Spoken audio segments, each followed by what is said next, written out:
The NHS says there has been an amazing response to the appeal to Londoners to donate blood in the wake of the cyber attack on blood pathology services, but more help is needed.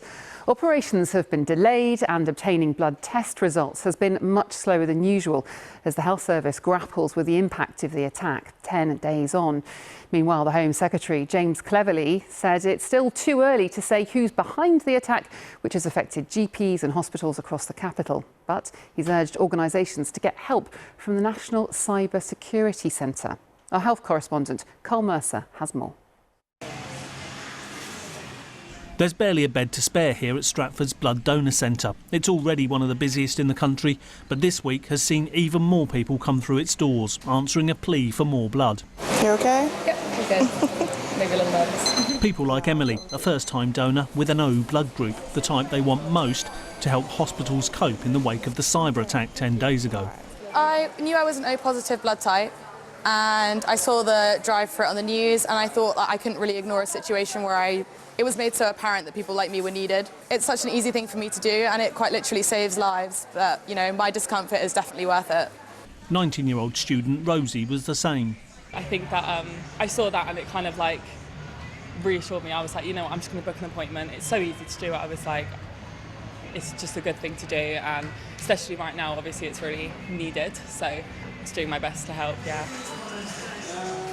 Oh, this week has been busy, interestingly busy, but we're happy that people are happy to, heed our call and come and donate. So more of new and returning, which we're happy about. It means that people are willing to, donate and help.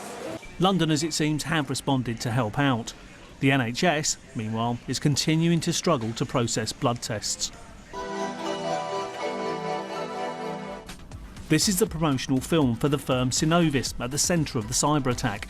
Instead of processing 10,000 blood tests a day for GPs in South London, it's now doing only 400. Patients who need to have blood tests we can't request because the blood test won't be able to get processed. We've had patients who have gone to A&E and they've returned saying that they couldn't get the results, therefore they've come back to us to get the blood test done. This in effect it can be potentially dangerous. The Home Secretary was out on the election trail today. He said government cyber experts were helping London's NHS, but wouldn't say yet who was behind the attack.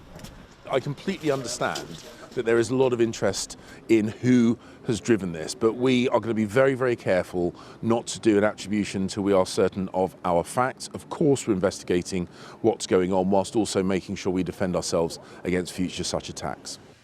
That investigation continues, so do the efforts to keep Londoners giving blood. We really need our donors to come forward and be donors of the future, so we're really calling out for more donors that are new.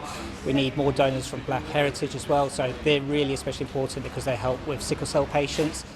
That may be needed for months to come.